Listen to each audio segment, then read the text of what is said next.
Hi friends, very good morning. இன்றைக்கி ஒரு 1 hour சமையல் தான் பார்க்க போகிறோம். 1 hour சமையல் அப்படிங்கிறதோட கான்செப்டே 1 மணி நேரத்தில் நல்ல ஹெல்த்தியான டேஸ்டியான லஞ்ச் பண்ணுறது அப்படிங்கிறது தான். அந்த வகையில் இன்றைக்கி 1 hour சமையலில் என்னென்னலாம் மெயின் மெனு என்ன எடுத்து வச்சுருக்கேன் அப்படிங்கிறத பார்த்துருவோம். ஸோ இன்றைக்கி மெயினான மெனு என்ன அப்படின்னா கத்திரிக்காய் சாம்பார், சேனைக்கிழங்கு பொரியல், நல்ல பருப்பு தக்காளி ரசம், அதுக்கப்புறம் நம்ம குக்கும்பர் அதாவது வெள்ளரிக்காய் தயிர் பச்சடி, அதான் இன்றைக்கி லஞ்சுக்கான மெனு. ஸோ டைம் பார்த்தீங்க அப்படின்னா கரெக்டாக மணி 6:15, அதாவது ஒரு 6:10க்கும் 6:15க்கும் இடையில இருக்குது. எப்படி நான் பேசி முடிக்கிறதுக்குள்ளே 6:15 ஆகிடும், அதனால் 6:15 வச்சுக்கலாம். 6:15லேருந்து 7:15க்குள்ளே நம்ம இந்த ப்ரிப்பரேஷனை கம்ப்ளீட் பண்ணி முடிக்கணும். ஸோ அதுக்கு தேவையான எல்லாத்தையுமே எடுத்து வச்சுருக்கேன். நாட்டு தக்காளி, அதாவது சாம்பாருக்கும் ரசத்துக்கும் தேவையான நாட்டு தக்காளி, சாம்பாருக்கு தேவையான புளி ஊற வச்சாச்சு, சாப்பாட்டுக்கு தேவையான அரிசியை முன்னாடியே ஊற வச்சாச்சு, எல்லா காய்கறியும் ரெடியாக இருக்குது. இப்போ அடுப்பில் பார்த்தீங்க அப்படின்னா ஒரு பெரிய குக்கரில் சும்மா வெறும் இப்போ தான் எடுத்து வச்சுருக்கேன். துவரம்பருப்பை நல்லா களைஞ்சிட்டு தேவையான அளவுக்கு தண்ணி விட்டு வச்சுருக்கேன். இன்னும் அடுப்பு பற்ற வைக்கல. அதே மாதிரி சாப்பாட்டுக்கு தேவையான அளவுக்கு இந்த குக்கரில் தண்ணி எடுத்து வச்சுருக்கேன், அதுவும் இன்னும் பற்ற வைக்கல. ஸோ இப்போ ஃபஸ்ட்டு நம்ம என்ன பண்ணிடலாம், இந்த குக்கரில் பருப்போடு சேர்த்து நம்ம தக்காளி ரசமும் இருக்கிறதுனால, பருப்பு தக்காளி ரசங்கிறதுனால தக்காளியையும் இந்த பருப்போடு சேர்த்து மஞ்சள் பொடி போட்டு வேக போட்டு வச்சிடலாம். நல்லா குழைய வேக வச்சுருவோம். அப்போ தான் சாம்பாரும் நல்லாயிருக்கும், ரசமும் நல்லாயிருக்கும். அரிசி ஊற வச்சாச்சு, தேவையான அளவுக்கு அது ஊறிடுச்சு. அதனால் ஃபஸ்ட்டு சாப்பாடையும் வச்சிடலாம். அதனால் ரெண்டுமே வேக வச்சாச்சு. ஆல்ரெடி ஊற வைக்க வேண்டிய ரெண்டையுமே ஊற வச்சாச்சு. அதனால் பருப்பையும் சாப்பாட்டையும் அடுப்பில் வச்சுட்டு காயை நறுக்க வந்துடுவோம். நமக்கு என்ன ஃபஸ்ட்டு வேணும் அப்படின்னு பார்த்தீங்கன்னா, சேனைக்கிழங்கை தோல் நீக்கிட்டு நறுக்கிறது கொஞ்சம் நமக்கு டைம் எடுக்கும். அதனால் அதை ஸ்டார்ட் பண்ணிடலாம். ஆஸ் யூஷுவல் நான் சொல்லும் மாதிரி பேசி முடிக்கவே எனக்கு இந்த டைம் ஆகிடுச்சு. கரெக்டாக 6:15 ஆகிடுச்சு. நல்ல 7:15க்குள்ளே நம்ம அந்த சமையலை முடிக்கணும். ஃப்ரெண்ட்ஸ், இப்போ நான் என்ன பண்ணியிருக்கேன்னா, ஆஸ் யூஷுவல் எப்போதும் போல் நல்லா எப்போயுமே சமைச்சிக்கிட்டே இருக்கிறவங்களுக்கு அது ஒரு பெரிய விஷயமா இருக்காது.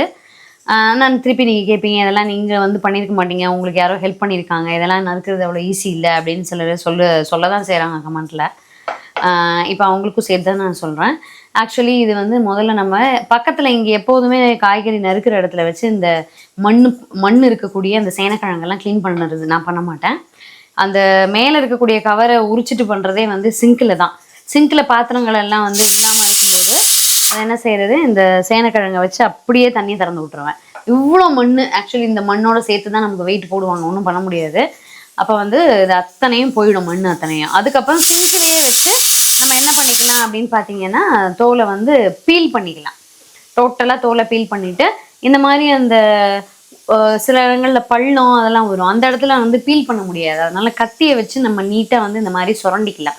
இப்போ அந்த மாதிரி சுரண்டியும் ஒரு சில இடங்களில் இருக்கும், நம்ம காய் நறுக்கும் போது அதை நம்ம க்ளீன் பண்ணிக்கலாம். ஸோ அந்த மாதிரி எடுத்து விட்டுருவோம். அதை எடுத்து விட்டுட்டு அதுக்கப்புறம் ஃபைனலாக நம்ம நறுக்க ஆரம்பிக்கலாம். ஸோ இப்போ நான் என்ன பண்ண போகிறேன் அப்படின்னா, இந்த மாதிரி ஃபஸ்ட்டு நமக்கு தேவையான மாதிரி பீசஸில் கொஞ்சம் ஈஸியாக ஸ்கொயராக நம்மளால் நறுக்க முடியும் அப்படிங்கிற மாதிரி பண்ணிக்கலாம். ரொம்ப குட்டி குட்டியாக நான் ஸ்கொயர் போடாமல் ஓரளவுக்கு பெருசாக தான் போட போகிறேன், அந்த மாதிரி. ஸோ இப்படி ஃபஸ்ட்டு நறுக்கிக்கிட்டு அதுக்கப்புறம் இதை ஸ்கொயர் போட்டுக்குவோம். இப்போ ஓரத்தில் எனக்கு இங்கே கொஞ்சம் ஒரு மாதிரி இந்த கிழங்கை எடுத்துட்டா பரவாயில்லன்னு தோணுச்சு. அதனால் கொஞ்சம் குழப்பாக இருந்த மாதிரி இருந்தது, அதை எடுத்துட்டேன். இன்னொன்று நமிக்க தான் செய்யும், அதாவது ஒரு அரிப்பு ஏற்படும். அப்போ நீங்கள் எண்ணெய் தடவிட்டு பண்ணோன்னா வழுக்கும். அதனால் அது ஒரு அன்றைக்கி ஒரு கொஞ்ச நாள் நம்ம கையில் ஒரு அரிப்பு இருக்கும். ஸோ அதை பார்த்துக்கலாம் ஒவ்வொருத்தரோட தோலை பொறுத்து. ஸோ அந்த மாதிரி பீசஸ் போட்டு வச்சுக்கலாம். ஸோ அதனால் இது நான் தான் நறுக்கிறேன், நீங்கள் இல்லை யாரோ ஹெல்ப் பண்ணுறாங்க அப்படின்னு சொல்வீங்க. இன்னும் அப்படிலாம் யாரும் ஹெல்ப் பண்ணல. ஸோ இன்னொன்று, இது நம்ம எல்லாமே மனசு சம்மந்தப்பட்ட விஷயந்தான். முடியும்னா முடியும், முடியாதுன்னா முடியாது, எப்பயும் நான் சொல்கிறது தான். ஸோ அவ்வளோதான், அதை நறுக்கிக்கலாம். ஃப்ரெண்ட்ஸ், சேனைக்கிழங்கை நறுக்கி முடிச்சாச்சு. அதே மாதிரி பீஸ் போடும்பொழுதும் நீங்கள் இந்த மாதிரி கத்தி மேல் நமக்கு பிளெண்டாக தான் இருக்கும், அதாவது பிளெண்டான போர்ஷன் நமக்கு கூர்மையாக இருக்காது. அதை எப்படி வச்சு அப்படி பண்ணால் ஈஸியாக இந்த ஹார்டாக இருக்கக்கூடிய கிழங்குகள் எல்லாத்தையுமே நறுக்கிடலாம், ஃபாஸ்ட்டாகவும் நறுக்கிடலாம். ஸோ அவ்வளோதான், முடிஞ்சு. இதை ஒருக்கா நல்லா பச்சை தண்ணியில் வாஷ் பண்ணிவிட்டு அதுக்கப்புறம் குடிக்கிற தண்ணி விட்டு இதில் கொஞ்சம் புளி தண்ணி உப்பு அது ரெண்டையும் போட்டு அடுப்பில் ஒரு வேக்காடு விட்டுடலாம். அப்படியே டைரெக்டாக வந்து வேக வச்சு அதுக்கப்புறம் அதை வந்து தண்ணியை வந்து எடுத்துட்டு ஸ்ட்ரெயின் பண்ணிவிட்டு அதுக்கப்புறம் தான் வந்து நம்ம அதை பொரிச்சு எடுக்க போகிறோம். ஸோ இதில் வந்து முதல்ல வாஷ் பண்ணிவிட்டு தண்ணி ஊற்றி வச்சிடலாம். இங்கே வந்து பருப்பு வெந்து ரெடி ஆகிடுச்சு, பட் இன்னும் ஓப்பன் பண்ணணும். அதே மாதிரி சாப்பாடும் ரெடி ஆகிடுச்சு. இதை எடுத்து வச்சுருவோம். இதை வந்து அடுப்பில் வச்சுட்டு நம்ம வந்து தக்காளி அது என்ன கத்திரிக்காய் சாம்பாருக்கு அதெல்லாம் ரெடி பண்ணிடலாம். கத்திரிக்காய் சாம்பாருக்கு கொஞ்சம் ஒரு 10 சின்ன வெங்காயமும் உரிச்சு ரெடி பண்ணிக்கிறேன். சேனக்கிழங்கை வச்சுட்டு அடுத்த வேலையை பார்க்கலாம். சாம்பாருக்கு ஒரு வாணலியில் எண்ணெயில் கடுகு வெடிக்க விட்டுருக்கேன். ஒரு 1/2 டீஸ்பூன் ஜீரகம், எண்ணெய், ஒரு 10 வெந்தயம், ஒரு கொத்து கருவேப்பிலை,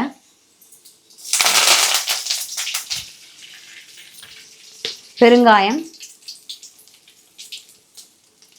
நான் சொன்ன மாதிரி கொஞ்சம் சின்ன வெங்காயம் உரிச்சு வச்சுருக்கேன். அதை சேர்த்துருவோம். அது பாட்டுக்கு சிம்மில் இருப்போம், அது பாட்டுக்கு வதங்கட்டும். இங்கே பார்த்தீங்க அப்படின்னா சேனக்கிழங்கை தண்ணி பிடிச்சி நல்லா கொதிக்க விட்டுட்டேன். ஒரு 3/4 பதம் வந்து அது வெந்தால் போதும், ஃபுல்லாக வேக வேண்டியதில்லை. தண்ணியை வந்து டோட்டலாக வடித்து ரெடியாக எடுத்து வச்சுருவோம். இங்கே பருப்பு வந்து வேக வச்சுருந்தேன் இல்லையா, சாம்பாருக்கு பருப்பு வந்து அப்படியே இதுலேயே இருக்குது, குக்கர்லேயே இருக்குது. ரசத்துக்கு தக்காளி போட்டிருந்தேன்ல, அதை வந்து ஒரு கிண்ணத்தில் போட்டிருக்கேன். அதில் தண்ணி விட்டு நல்லா கரைச்சிக்கலாம்.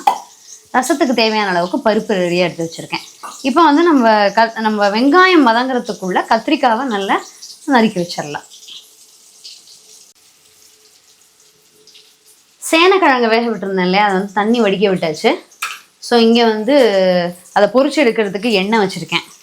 அதனால் எண்ணெய் வந்து கொதிச்சோன்னா அதை பொரிச்சு எடுத்துக்கலாம். இங்கே சாம்பாருக்கு கத்திரிக்காய் வதங்கிட்டு இருக்கு. தேவையான அளவுக்கு உப்பு, மஞ்சள் பொடி, சாம்பார் பொடி அதெல்லாம் போட்டுக்கலாம். இன்னும் கொஞ்சம் நேரம் மாறின உடனே தக்காளியையும் போட்டு புளி தண்ணியை விட்டு கொதிக்க விட்டுடலாம். சாம்பார் வந்து இது ஒரு வகை, தனியாக வந்து குக்கர்லேயே போட்டு வைக்கிறது ஒரு டைப்பு, இது ஒரு டைப்பு. ஸோ அதனால் இன்றைக்கி வந்து இப்படி வச்சா இந்த வெண்டைக்காய் சாம்பார், அதே மாதிரி கத்திரிக்காய் சாம்பார்லாம் இந்த மாதிரி வச்சா தான் டேஸ்ட்டு நல்லாயிருக்கும். ஸோ அதனால் ரெடி ஆகிட்டு இருக்கு. இங்கே வந்து நான் ஏற்கனவே சொன்ன மாதிரி ரசத்துக்கு வந்து தண்ணி விட்டு வச்சுட்டேன். இதை அப்படியே கரைச்சிருவோம்.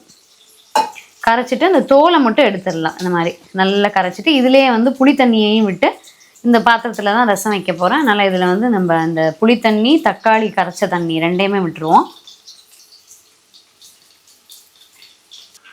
ஃப்ரெண்ட்ஸ், இப்போ ரசத்துக்கு வந்து ஒரு வெறும் வரட்டு வாணலியில் 1 டீஸ்பூன் அளவுக்கு மிளகு, எண்ணெயெல்லாம் ஒன்றுமே சேர்க்கல, ட்ரை வாணலியில் வறுத்துட்ருக்கேன். அப்போ தான் பொடிக்க ஈஸியாக இருக்கும். நம்ம என்ன தான் வந்து கடையிலேருந்து வாங்கிட்டு வந்து உடனே பொடிச்சாலும் மிளகு வந்து அவ்வளோ சீக்கிரம் பொடியாது.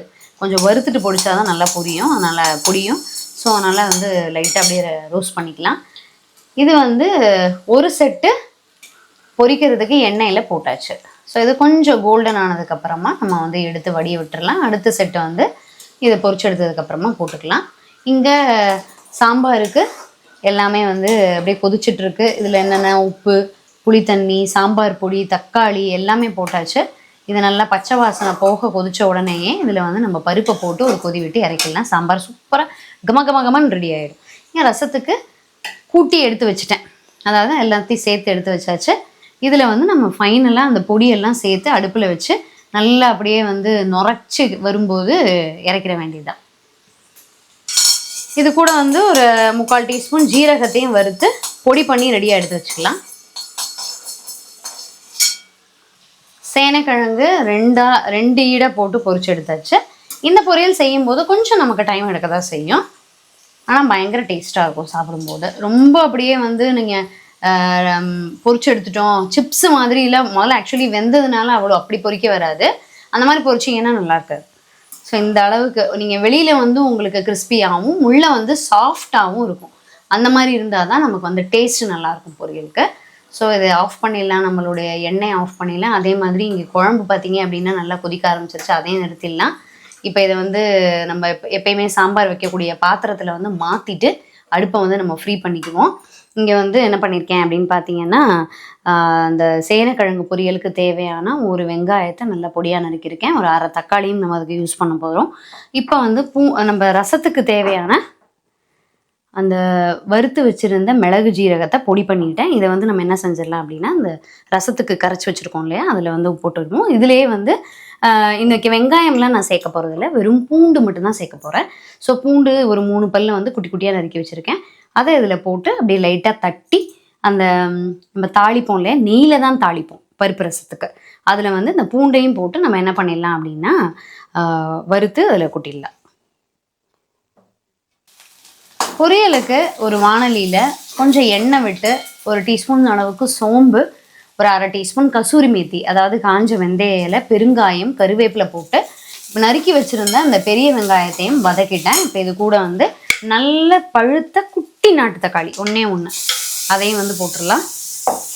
இது கூட தேவையான அளவுக்கு உப்பு, மஞ்சப்பொடி, கரம் மசாலா இல்லை பிரியாணி மசாலா, சன்னா மசாலா அதை வந்து ஒரு டீஸ்பூன் அளவுக்கு போட்டுக்கலாம்.